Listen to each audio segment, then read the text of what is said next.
G'day my friends, Marty Ware from martysgarden.com.au. Welcome to my show. Now we're looking at this worm farm today. If you've been following the show, you would know that it's full of fairly fresh horse manure, and we're going to see if the worms survived, 100, maybe a few more in there over time, and it's been a few weeks now, so if they're alive, they're going to be in there and doing quite well. Now it's pretty heavy, so still a lot of moisture in there, and my guess is, I reckon they're doing pretty good.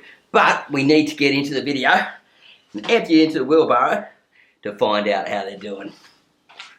Marty's Garden is all about compost worms, composting, farming worms indoors and out, and growing some of the most awesome food around. You can learn how by clicking the subscribe button and hitting the bell so you don't miss any of my videos. Welcome to the Marty's Garden Show.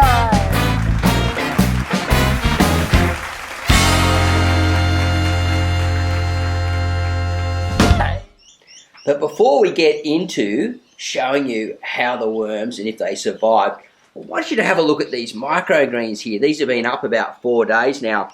These ones are a type of radish. Then we've got rocket, which we call in Australia, which is arugula in many parts around the world. Pepper flavour, spicy sort of radishy flavour, go great in wraps and salads and things. So what I'm doing is I'm growing them in worm castings and then a mixture of other things such as compost and cocoa peat, stuff like that. And I teach actually over on my website, the course is available now, how to get started growing your own seedlings for beginners. It's a really cool course. And it shows you how to get from basically from A to Z and then to avoid pests and all those different problems and give your plants the best start and save a few dollars along the way. But these ones are microgreens that we're looking at here, and they're just starting to come up. We've got some sunflowers just there, and they've only just poked their head up, and so we'll wait for a lot more of them to come up yet, and the rest is still coming up. So over here on my table is my setup area.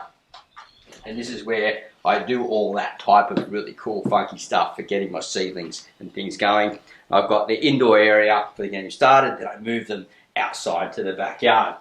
But what we're doing is we're here to have a look at these worms. So let's bring these out into the light a bit more, Karen. If you step back more towards the garage there and film in, and we can empty it out. Now, I don't have my gloves on again because I forgot. And yesterday I got bitten by a redback spider. Right there on my little finger underneath the bin. Now it doesn't show any spots. Got a little bit inflamed, I got a little bit itchy sort of up here, and I think it only just nipped me, so I got really lucky because you can get quite sick from such spiders. And people have died actually from redback spiders before. Now, we're going to empty this whole lot out, Karen. So let's see how they go. I can see a couple of wrigglers in there. And this is not looking too bad. Look, they're all alive and fairly healthy. They're moving down in the compost. They're actually through the horse manure as well. And look, the amount of worms that I've got in here, I ended up putting in a bit more than 100 because I had a whole lot that I got out of another worm bin and threw some in and thought, oh, I don't know if I should have done that because I didn't even know if the other ones were still alive. But look, there's a cocoon. So that's very interesting because, oh look, see, you can see like that's a pretty mature worm. He's just sort of like stubbing himself up a bit there. It's got the clitellum, which is the high rise part, and they're all like alive and well. So overall, I would say that was mission successful. What do you reckon, Karen? I think it was okay. Yeah, they didn't die, so it's been a few weeks, and look, you can see a bit of material here. And I'll show you something that I found really interesting that I would normally only share in one of my courses. If you just step back a bit there, Karen, we'll let the light on it a bit more.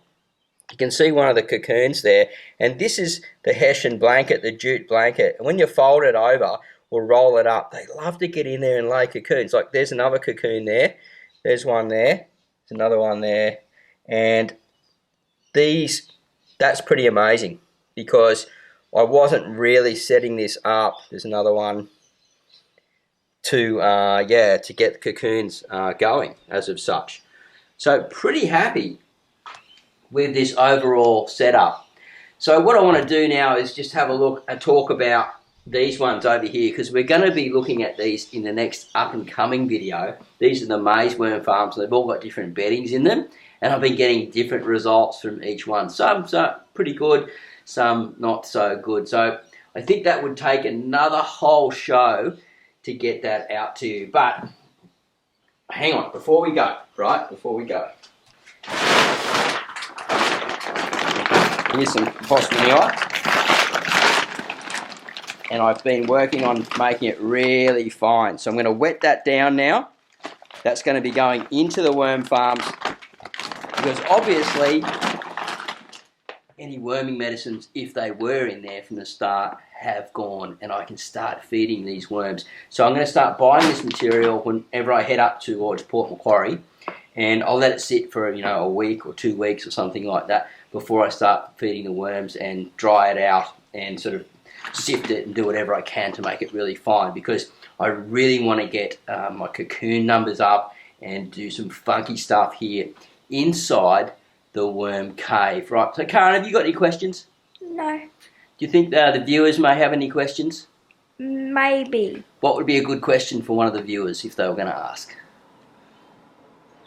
Don't know. Don't know? Well, look, if you've got worms. any questions regarding that type of worm farm, this one here, the horse manure, the microgreens, or anything related to do with worm farming in this video, feel free to contact me via the comments box, and I'll answer any questions for you that you may have. I know this is just a quick video today, but we just wanted to show that the worms are alive and well, and they're going to be going into other worm farms as I expand here in the worm cave. Anyway, have a great day, happy gardening, and we'll see you at the next...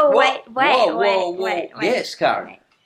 I have a question. Yes, what is it? When would be the next experiment for your worms?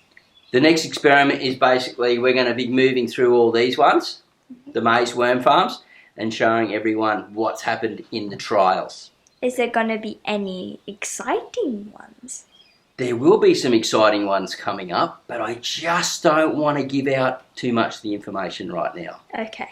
Yeah? How's that sound? Sounds pretty good to me. Thanks heaps, Karen, for doing the video. Anyway, I'm going to head off. If you want to learn how to farm worms at home or grow your seedlings organically using worms, then head over to martysgarden.com.au and check out those courses over there. Have a great day. Happy gardening. We'll see you at the next video real soon. Bye for now.